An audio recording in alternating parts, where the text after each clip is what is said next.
update po tayo guys. Para po ito sa mga makapanood. Dapat po ay ma-share po niyong video ito. Kasama ko si kaibigan natin Twinding Linyo. Meron po siyang ipapaabot na babala sa lahat po ng gumagamit po sa mga tubig.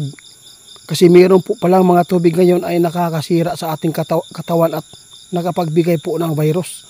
Kaya meron po siyang babala sa atin na at saka ituturo paano tayo mailayo po sa mga karamdaman. Kaibigan, magandang gabi po.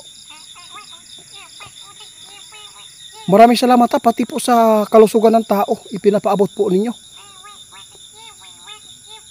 Bakit po ito delikado?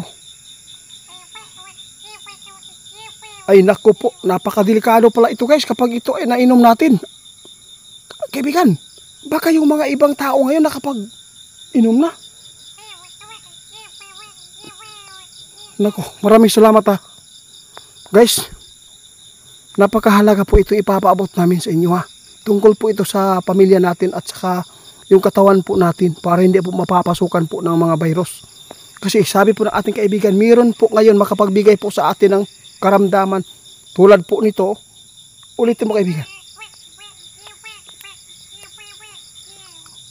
Ipinapaabot po niya guys yung bawal po gawin at bawal inumin. Ito po kaibigan.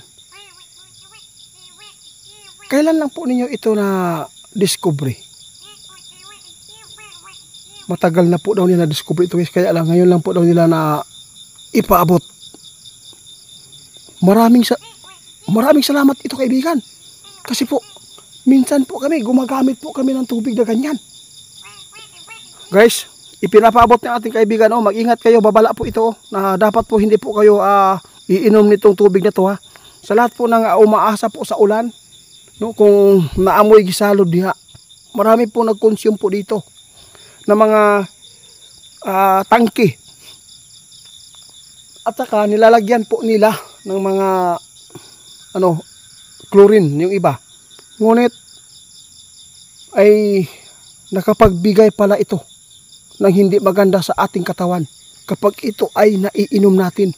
Bawal inumin ang ulan.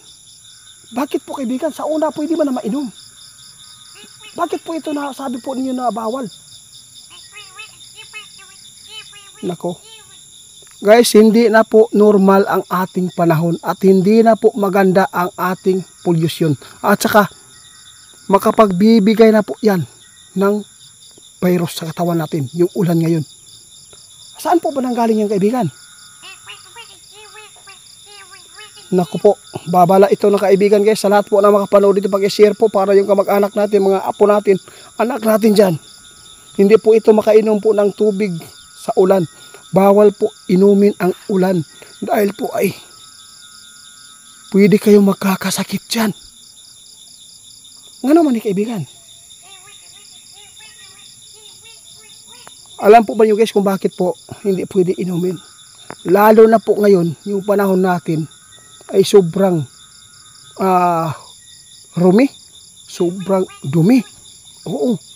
Lalo na po sa ibang bansa, nakikita po niyo ba guys yung nangyari na mga kaguluhan, gera, kung ano ang pinaputok nila doon.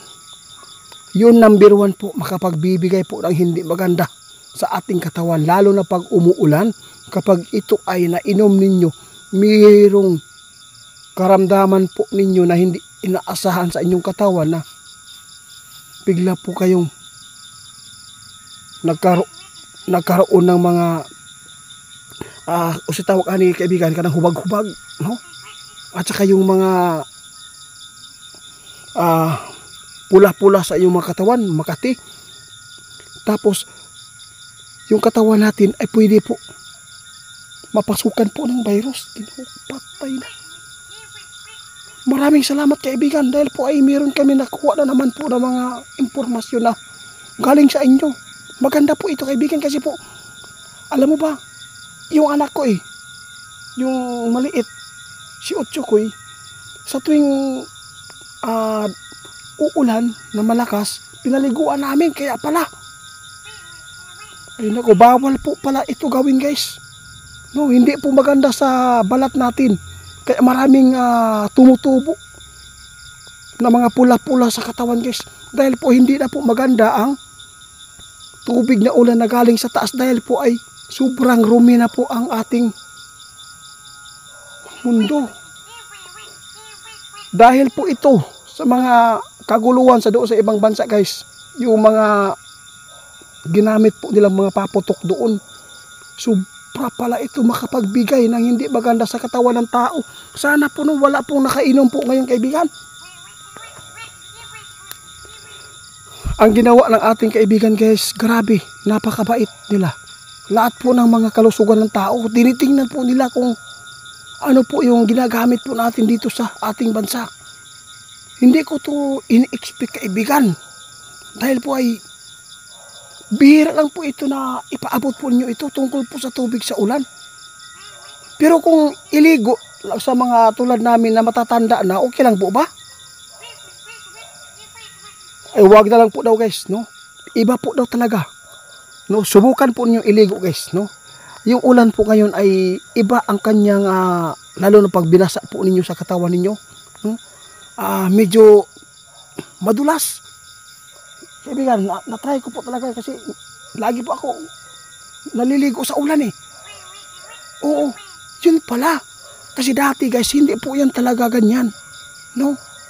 Pasalamat tayo sa ating kaibigan guys. At least po ay makapaghanda tayo kung ano man po yung mga bawal na gawin po dito sa ating mundo. Dahil po ay hindi pala maganda inumin yung ulan. Kasi marami po nag-consume po dito. Tulad po ng naglalagay po sa kanilang bahay. Yung tangki ba. Para pag umuulan ay masalod di sa tangki. Muna ang ilang ginagamit. Na bawal po pala yan guys, makapagbigay po ng sakit yan. May mga germs po talaga yan. Malaking kaibigan, malaking tulong po ito sa lahat eh. Alam ko maraming umaasa po sa ulan. No, kung meron kayong mga ulan dyan, huwag po ninyong iligo sa bata ha. Kasi po, si Utsukoy po din nakita ko talaga guys na meron po talagang mga may mga pula-pula sa katawan. Kaya pala, hindi ko ito na itanong sa inyo kaibigan kasi po naranasan po ng anak ko na may mga rasis. Lalo na pag iniinom ito. Sa totoo lang guys, sa una, kanang ulan, magamit na ito na tambal po ba yan unta? Sa una. Pero karon dili na yun daw tungod sa kahugaw sa ato ang pollution po dito sa ating mundo guys.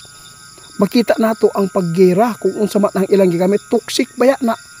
Salamat kaibigan, nakakuha kami ng impormasyon na maganda.